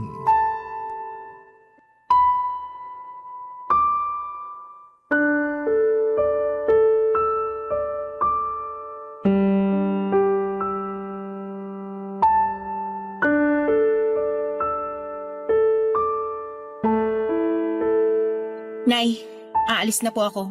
Magsasama na kami ng boyfriend ko. Ano? Paano na lang ang pag-aaral mo? Ayoko naman talaga ng kurso ko eh. Kayo lang naman yung nagpumilit sa akin na kumuha ng business administration eh. Wala nga akong alam sa pagninegosyo. Kaya nga pinag-aaral kita para malaman mo. Saka yun yung kurso na siguradong may patutunguhan ka pagka-graduate mo. Ayoko nga po sabi ng kurso na kinuha ko. Kung gusto nyo, kayo na lang ang mag-aral. Anong sinabi mo? Alam ko narinig yung sinabi ko. Hindi ko na po uulitin. Pinag-aral kita. Hindi para sagot-sagutin mo ako ng ganyan. Ate Susan, bakit mo naman bigla yan naisip? Kung kailan malapit ka ng graduate? Wala ka na doon, no? Masyado kang maraming tanong. Tama ang kapatid mo. Bakit din biglaan ang pag-alis mo sa bahay natin, anak? Sabihin mo, ano ba kasing nangyari? Alam nyo, nakakainis na kayong dalawa eh.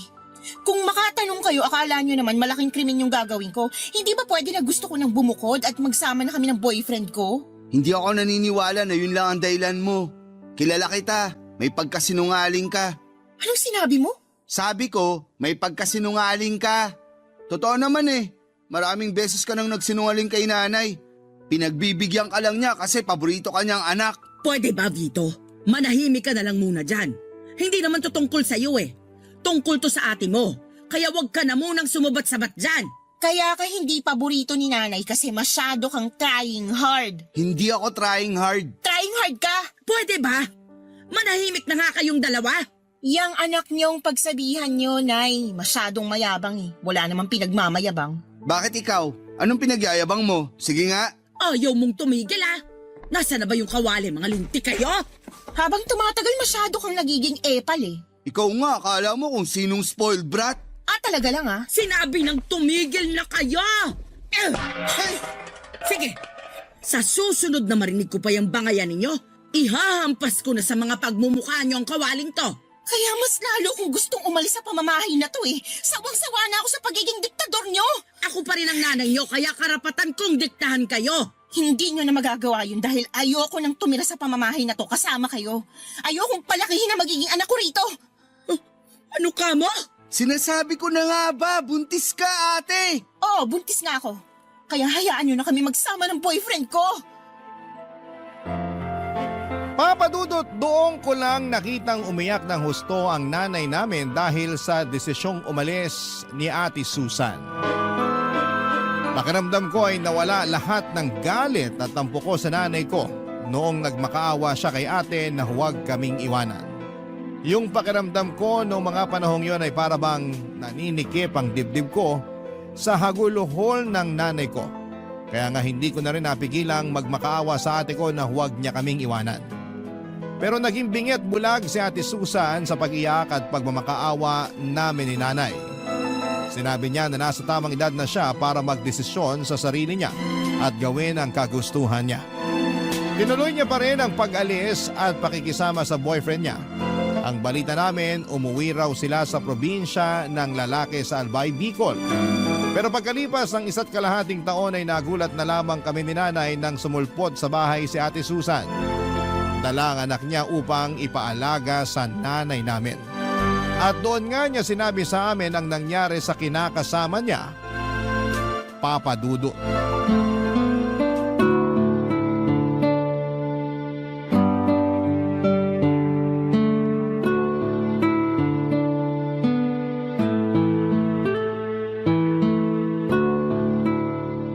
Grabe yung iyak ng apo ko. Akala mo naman inaaway. Buti na lang talaga napatulog ko na siya. Kaya nga, Nay. Pareho kaming walang maayos na tulog kasi hindi siya komportable dun sa bus eh. Kaya nga pagkatapos nating maghapunan, magpahinga ka na. Bakit kasi hindi kayo nag-text na uuwi pala kayo rito? Sana nasundo ko man lang kayo sa terminal. Ayoko namang makaabala sa inyo ni Nanay. Hindi ka naman nakakaabala, anak eh. Pero tama rin naman si Vito. Kung alam lang namin na magbabakasyon kayo rito ng apo ko, sana nakapaglinis man lang ako ng bahay. Ang totoo, hindi naman po kami magbabakasyon dito. Umuwi kami rito kasi dito na kami titira. Bakit? Anong nangyari? Oo nga ate. Saka, nasan ang kinakasama mo? Nandun sa Bicol, iniwan ko. Ano ka mo? Iniwan? Ibig sabihin, hiwalay na kayo? Parang gano'n na nga. Masyado kasi siyang mamas boy. Hindi kami magkasundo ng biyanan ko. Lagi akong pinag-iinitan kahit nung buntis pa lang ako. Akala ko magbabago pag pinanganak ko na yung baby namin kasi nga unang apo nila. Kaya lang, mas lumala pa yung ugali. Nalaman ko na lang na lagi pala akong pinagchichismisan ng kapitbahay na kesyo ganito lang ako, ganyan. Sinisisi ako kasi hindi raw nakapagtapos sa pag-aaral yung anak niya. Ay baliw pala siya eh. Ako ang harapin niya nang makita niyang hinahanap niya. Pero alam naman ng kinakasama mo yung ginagawa sa'yo ng nanay niya. Alam naman, kaso mamas boy nga. Mas kinampihan yung nanay, palibasa matanda na raw. Basta, nakakasawa na. Akala niya yata ako yung klase ng babae na magtitiis kasama sa pamamahay nila yung nanay niyang sala sa init, sala sa lamig. Kaya nilayasan mo sila, tanga yung anak mo, ganun. Oo, Ibang klase ka rin eh. bakit ba? Hindi ba kayo masaya ni nanay na umuwi na ako rito sa bahay? Wala naman akong sinabi na hindi kami masaya. Parang nung huli nating pagkikita, nagmamakaawa pa kayo na wag akong umalis. Ngayon na nandito na ako kasama yung anak ko para namang pinagsakloban ng langit at lupa yung mga mukha niyo. Huwag mo na lang pansinin si Vito. Lagi namang mukhang pinagsakluban ng langit at lupa yung mukha ng kapatid mo eh. Basta anak, masayang masaya ako kasi sa wakas, nandito na ulit kayo sa bahay ng apo ko. Sobrang miss na miss ko na kayo, naku lalo ka na. Miss ko na rin po kayo, Nay. Ano nang plano mo ngayon? Pwede bang bukas na lang ako magplano? Kasi kita mo na nga pagod na pagod kami ng anak ko sa biyahe, makatanong ka dyan. Huwag ka mag-alala kasi may pera naman ako na itatabi. May pang-ambag ako kahit man lang sa pagkain natin. Akala mo yata nagbakasyon na ako dun sa Bicol. Nagtitinda-tinda naman ako ng ice candy tsaka yelo nung summer kaya kahit papano may kinita ako. Kung yun ang inaalala mo.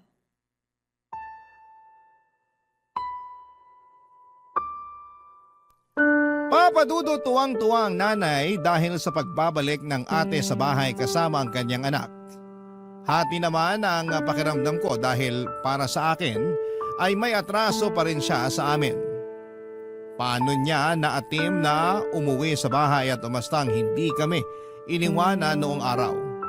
Ni hindi nga siya nagsorry sa pag-alis niya at ewan ko ba naman sa nanay ko kasi nagawa niya pa rin patawarin kagad ang ate ko. Doon ko na nga napatunayan na talagang paborito niya ito. Hindi nga nagtagal ay nag-decide si Ate Susan na maghanap ng trabaho kaya kinausap niya si nanay na sa kanya ipagkatiwala ang anak niya para alagaan. Kaya nga kinailangang tumigil ng nanay sa pagtatrabaho niya sa factory para matutukan ang kanyang apo. Nang mga panahong yon ay graduate na rin naman ako sa kolehiyo kaya naghahanap na rin ako ng trabaho. Hindi nga nagtagal ay nakapasok ako sa isang private company sa Quezon City bilang auditor. Nakapasok naman si Ate Susan bilang quality control inspector sa isang planta sa Pasig. Simula noon ay dalawa na kami ng ate ko ang naghahanap buhay kaya lang ay napansin ko na hindi siya patas. Lalo na sa mga hatian namin ng gastusin sa bahay. Minsan ay hindi siya nag-aambag. Kaya madalas kaming kapusin. Bukod doon, Papa Dudut ay nagbubuhay dalaga na ang kapatid ko at tuluyan ng pinaubaya sa nanay namin ang pag-aalaga sa kanyang anak. Bagay na labis kong kinakainis, Papa Dudut. Ang lagi niyang dahilan ay malungkot siya dahil sa nakaraan. Barangay Love Stories. Barangay Love Stories. Papa Dudut, dahil sa pagbubuhay dalaga ni Ate Susan ay lagi kaming nagtatalo tungkol sa hindi niya patas na pagbibigay ng pera kay nanay para sa mga gastusin sa bahay. Kaya lang lagi akong pinagsasabihan ng nanay namin na unawain ko na lamang ang ate ko dahil nga meron itong pinagdaraanan. At may anak na rin naman ito na ginagastosan. Sa totoo lang ay inis na akong unawain si ate. Dahil paano naman ako? Lagi na lang damdamin niya ang mahalaga. Paano naman ang sa akin? Nagdaan ng 3 buwan na balitaan namin na umuwi raw sa kainta ang tatay ng anak ni Ate Susan para kausapin siya at suyuin na makipagbalikan sa kanya. Ayaw nga ni nanay na magkabalikan sila matapos ang nangyari sa kanila sa Bicol. Kaya lang ay hindi naman namin hawak ang pag-iisip ni Ate Susan.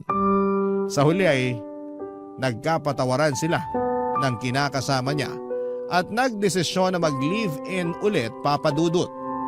Dahil doon ay nagalsabalutan ang kapatid ko at naulit na naman ang senaryo noon kung paano niya kami iniwan ni nanay, Papa Dudut.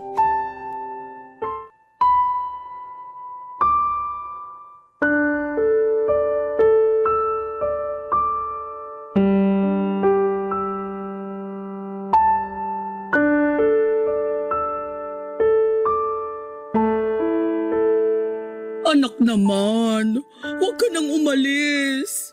Huwag mo na kaming iwan ng kapatid mo. Ano ba yan, Nay? Kung makaiyak kayo dyan, para kayong kinakatay na baboy? Ate Susan, ano ba? Nanay pa rin natin yung binabastos mo.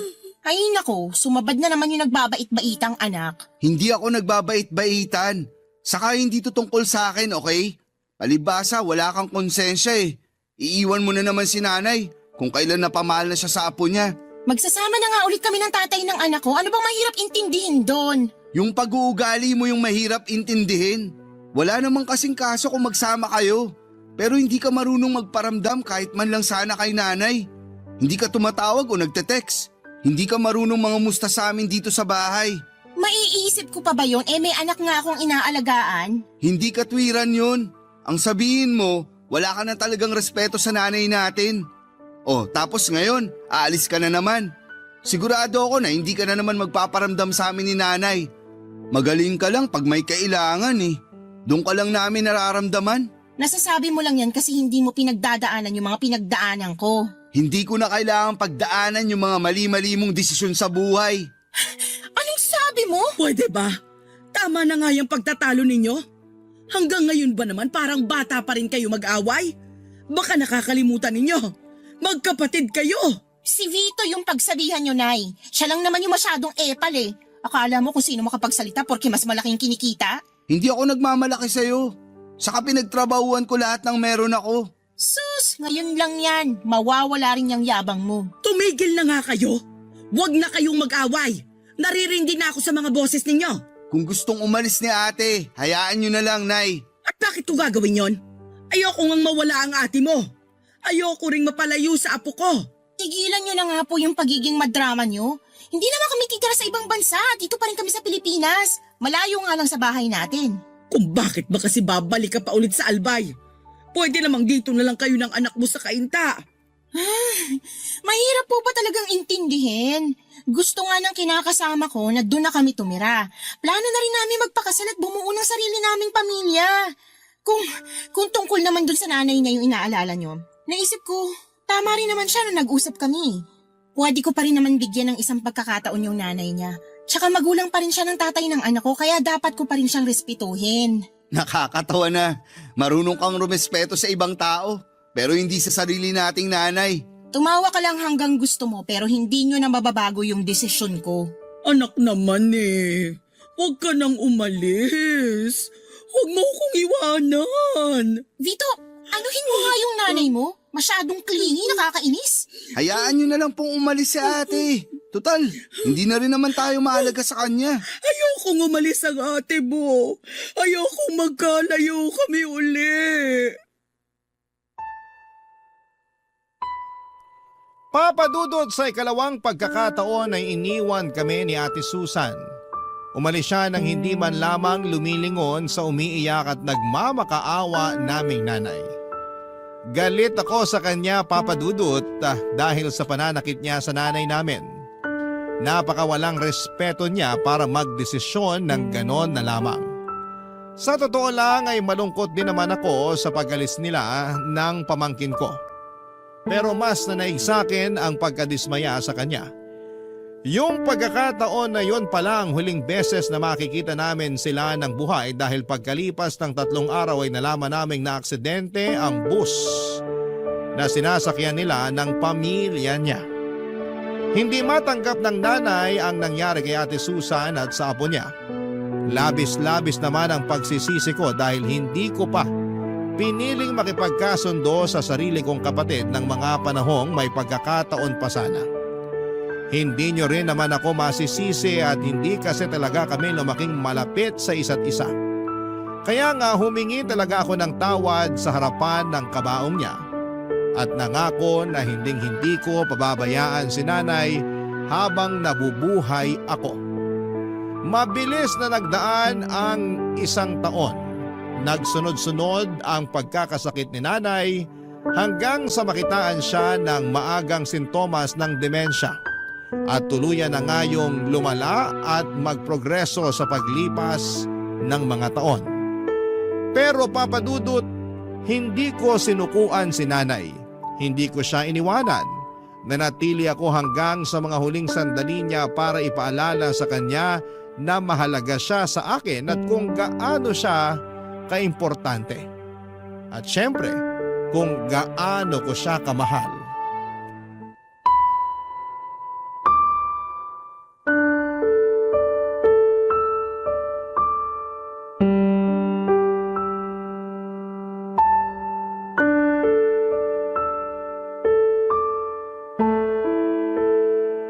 Nay?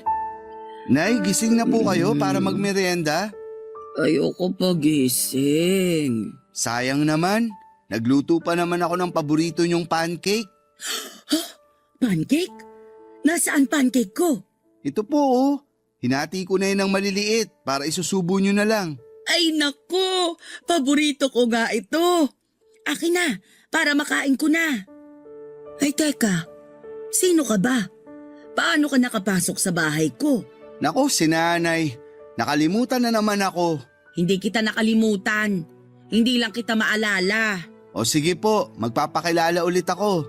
Ako po si Vito, anak niyo. Vito? Anak ko? Opo, yung bunso niyo. Wala talaga akong maalala na may anak ako na pangalang Vito. Pero meron akong naaalala na may anak ako.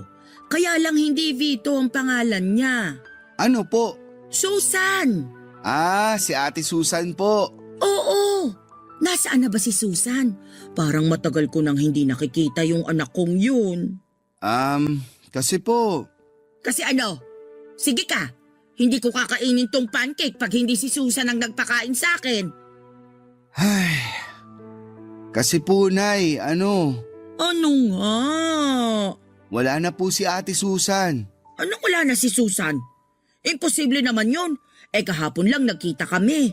Ginawan pa nga niya ako ng pancake tapos sabi niya, kakainin daw namin ng sabay yung ginawa niya. Baka panaginip niyo lang po yun. Kasi matagal na pong patay si Ate Susan. Hindi patay si Susan. Nagsisinungaling ka lang. Hindi po ako nagsisinungaling. Pero naiintindihan ko po kung hindi nyo na matandaan. Pasensya na po kayo kung sinabi ko pa. Sabi na hindi totoong patay ang anak ko. Pero saan ba kasi siya pumunta? Hindi ko po alam pero kapag kumain kayo baka bumalik na po siya. Talaga? Opo. Kaya kumain na po kayo ha? Kaso gusto ko si Susan magpakain sa akin. Si Ate Susan po magpapakain sa inyo sa susunod. Pero sa ngayon, ako na lang po muna. Promise? Si Susan sa susunod Opo, promise po. Yay! Subuan ko na po kayo.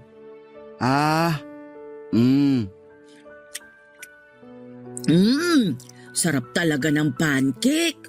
Kumain lang po kayo ng marami para matuwa po si ate pagbalik niya. Sige. Gusto ko kasi matuwa sa akin yung anak ko Kaya nga po. Ikaw, kaninong anak ka? Sa inyo po. Wala talaga akong matandaan na may anak akong kapangalan mo. Pero, sige, simula ngayon, anak na kita. Ampunin na kita Magiging nanay mo na ako. Sige po, simula ngayon, anak niyo na ako. Ayan, para kahit wala pa si Susan, mayroon naman akong anak na kasama ko. Salamat, Vito Salamat sa pag-asikaso mo kay nanay. Walang anuman po.